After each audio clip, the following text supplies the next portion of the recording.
Tudo bom, pessoal? Como ficou um pouquinho confuso o exercício da aula passada, certo? A gente vai estudar hoje a questão do que é genes mesmo, seus genes aleros múltiplos, certo? Que é o que caracteriza, de certo modo, as funções de um determinado animal. Assim, cor de olhos e assim por diante, certo? Aqui, o que são aleros na realidade? Uma das diversas formas de um certo gene ocupando uma posição em um certo cromossomo conhecida por locus. Então, o cromossomo vai ter necessariamente suas particularidades. Dentre essa, vejam aí, genes aleros ocupam o mesmo locus em cromossomos homólogos. A gente está necessariamente falando de seres humanos, que a gente é o quê? Diploides, né? Então, a gente vai ter dois genes. Esses genes vão fornecer a gente características específicas e informações. Existem organismos que são diploides, ou seja, possuem pares de cromossomos homólogos nas suas células somáticas, em que estão presentes duas cópias do mesmo gene, ou seja, nós seres humanos. Os seres que possuem duas cópias idênticas de um dado gene são denominados homozigotos. Esses daqui que está passando aqui essa imagem, então posso denominar como heterozigotos, porque são diferentes. Esse tracinho aqui estava informando que ele tem condições diferentes. Então vejam só aí, os seres que possuem alelos distintos são heterozigotos, certo? E a gente tem homozigoto, heterozigoto e homozigoto.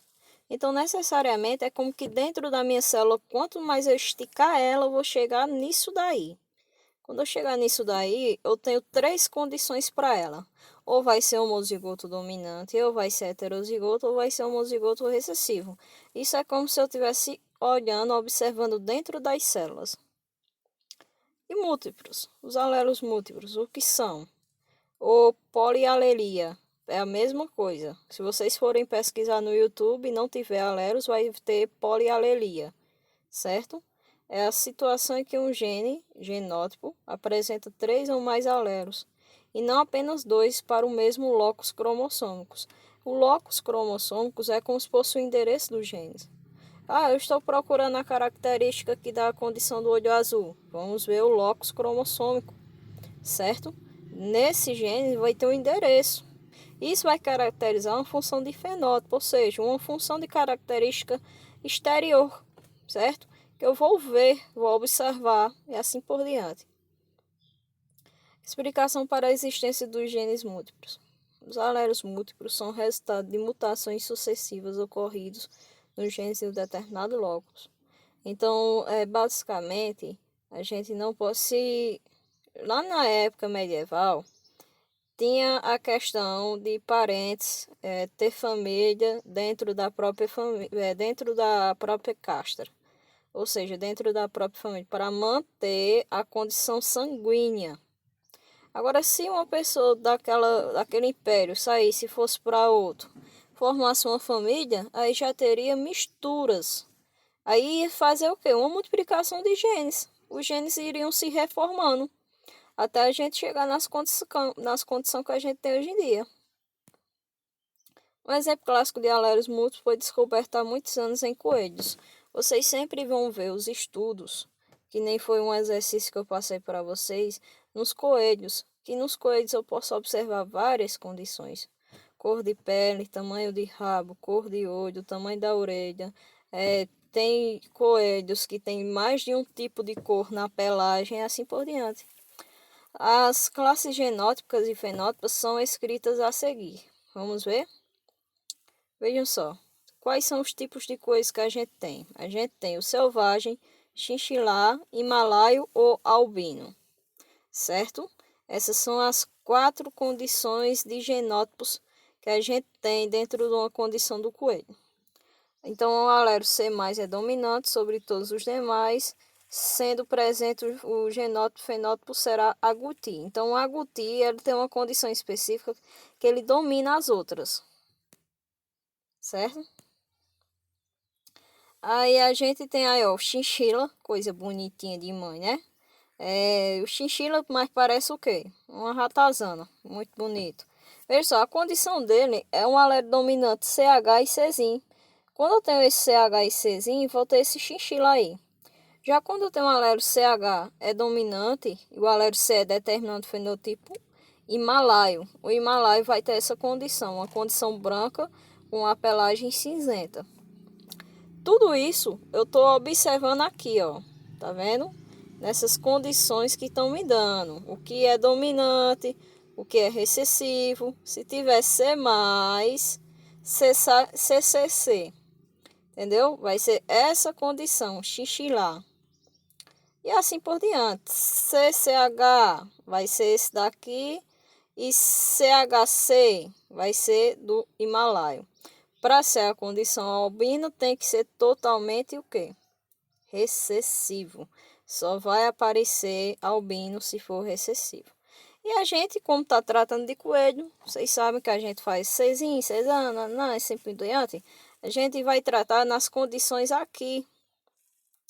Essa potênciazinha aí, como se fosse um C elevado a uma potência de CH, é o que classifica o que eu estou falando, qual é o tipo de coelho que eu estou falando. Se tiver, ó, Czão, selvagem ou agouti, porque selvagem e agouti é a mesma raça. Não é que seja outro coelho não, viu? É Czão e Czão elevado a um C em H, vai ser a mesma coisa. Quem está dominando? Quem está dominando é o Czão aí. Enquanto o Czão só ele tiver, vai ser selvagem ou agouti. Quando eu tiver um Czão só que é elevado a um C em H, vai ser um chinchila, certo? A condição chinchila só vai perder quando eu tiver somente o Czão, que esse domina, certo? E assim por diante. E albino só vai ter a condição albina aqui. Se não for assim, não é albino. Veja aqui que é heterozigoto, tem a condição do albinismo, mas não é albino, certo? Então, essas características aqui é o genótipo, que vão caracterizar o seu fenótipo. Então, os alelos múltiplos também são responsáveis pela herança genética dos sistemas ABO, RH e MN, certo? Veja só, grupo sanguíneo. Isso daí é uma pequena história sobre como foi feito o grupo descoberto, certo?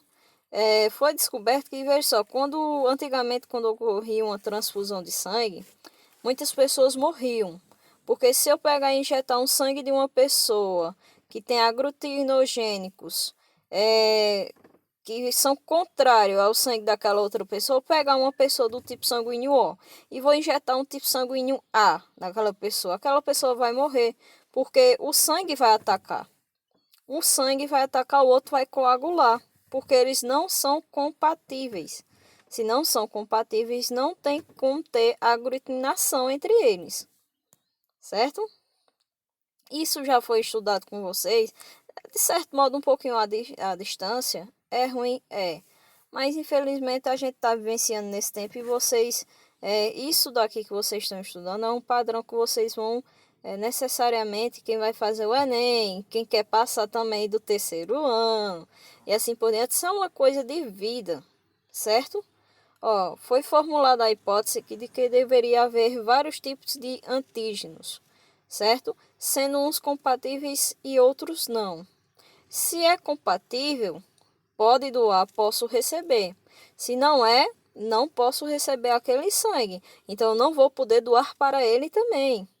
Então, posteriormente, foi comprovada a hipótese de Landsteiner, ou seja, foram descobertos dois tipos de antígenos. Os tipos de anticorpos, que são necessariamente os feitos para o teste da condição de tipologia de sangue, certo? A gente adentra também no RH, positivo, negativo, e tá aí a tabelazinha de vocês. Só que essa tabelazinha de vocês é descrito com isso daqui. Os alelos, tá aqui. Quem tem tipo sanguíneo vai ter esse alelozinho aqui. Então vai ser contrário. Espera aí, vai ser contrário ao sangue A e B. Olha o que é que vai acontecer? Coagular. Sangue A vai ser contrário ao sangue B. E o sangue B tem na tipologia do sangue B e AB, certo? O sangue B vai ser contrário aonde tiver A. Tá vendo? Aonde tiver A. E o sangue AB não vai ser contrário a nada. Porque vejam só, toda a condição O, ela não tem, de certo modo, um anti a ele. Ok? Então, só vou ter os anti de A e B. Aglutinações que caracterizam as incompatibilidades sanguíneas no sistema acontecem quando uma pessoa possuidora de determinada aglutinina, besin, recebe sangue com aglutinogênios correspondentes, certo? Aí, formas de transfusão de sangue. O O pode fazer uma transfusão de sangue para o grupo A, AB ou B. O A só pode fazer uma transfusão para o grupo sanguíneo dele mesmo, né? Sempre AB. O B só pode para ele mesmo e AB, certo? E tem uma linda tabelazinha aí, se vocês quiserem até fazer, que é bem interessante, que é a questão das condições dos doadores. O O pode doar para todos, o A só pode doar para AB e o próprio A. O B só pode doar para AB e B. O AB pode doar somente para quem? O AB pode fazer uma doação somente para AB.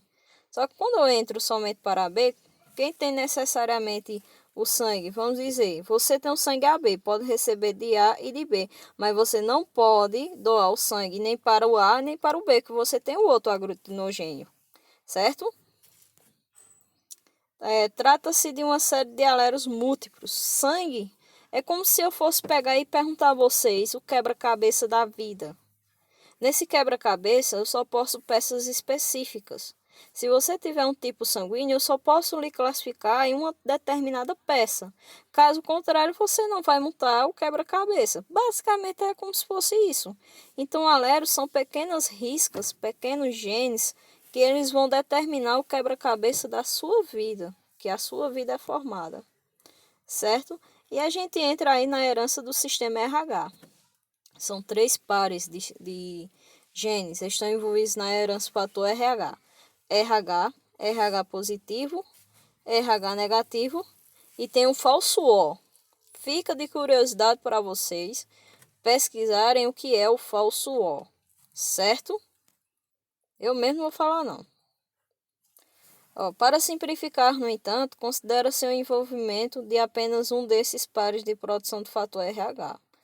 O meu sangue, além de produzir os genes A, B, O, que é o sistema ABO, ele também vai produzir o fator RH, positivo e negativo. É como se fosse dar curto. Todo fator negativo, ele é neutro, certo?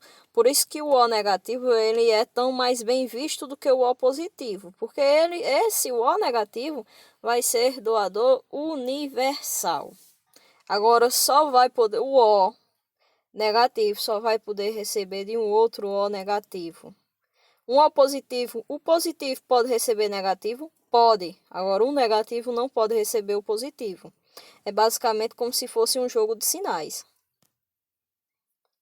Então, a gente tem aí os genótipos de RH positivo e RH negativo, certo? Vejam só, por qual motivo o RH negativo vai ser doador universal? Porque ele é recessivo. O recessivo tem mais probabilidade de doação.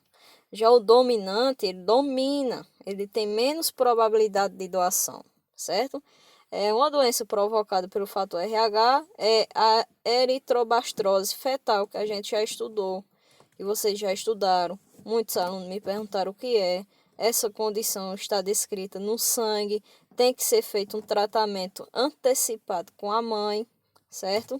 Para ver se essa mãe vai poder ter esse filho e se não vai. É como se o bebê para mim fosse um ser que está agredindo meu organismo e eu vou revidar.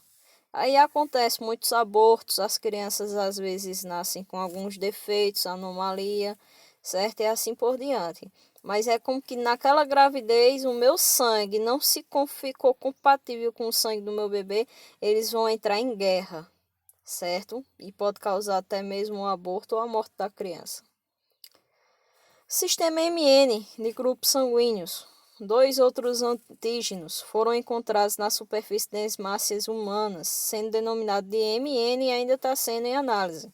Analisando o sangue de diversas pessoas, verificou-se que em algumas existia apenas o antígeno M e outras somente N, e várias pessoas possuem os dois antígenos. Vocês sabem que eu estou cansado de dizer a vocês que a biologia, a ciência, a química, a física, elas nunca são uma área acabada. Elas estão em total transformação e total entendimento. Ou seja, sempre vai surgir um novo ano que vai surgir uma nova concepção, uma nova ideia. Agora, várias ideias e concepções que a gente já tem, elas são cravadas por grandes estudos. E aí tá necessariamente. Esse elevado é como se fosse a questão do nominante e recessivo, certo?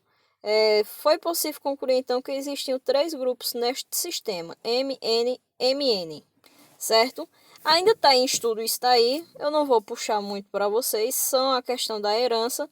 Se passar a atividade, entre esse L é como se fosse, tem sangue que está vivo, certo? Genótipo, M, então vai ser o quê? M é o quê? Dominante. Então a gente tem aí o fenótipo, o quê? Homozigoto dominante. Nesse L elevado a Mzão. No de baixo, N, recessivo. Lzão é como se fosse o alero, Lzão, certo? A pessoa é Lzão. Vai ser elevado a Nzinho. Nzinho é o quê? Recessivo. E a gente embaixo tem um genótipo, que vai necessariamente condicionar o fenótipo heterozigoto. Essa atividade aí para vocês vai ser uma que eu vou passar no grupo. Relevem isso daí. A ficha de exercício de vocês tá curta, não tá pequena. Desculpa aí, trocado foi. Tá curta, tá pequena, mas ela é mais de pesquisa. É referente aos lindos coelhinhos que a gente tem aí no ramo da biologia. Eu sei que o distanciamento está muito grande e tudo, mas qualquer dúvida pode entrar em contato, certo? Espero que assim a aula tenha ficado mais benéfica a vocês e com um pouquinho mais de estudo, certo? Qualquer coisa, vão pausando o vídeo, vão ouvindo e o aluno que quiser esse vídeo eu posso mandar no PV. Um abraço para vocês, estou com saudade e logo logo a gente se vê. Cheiro!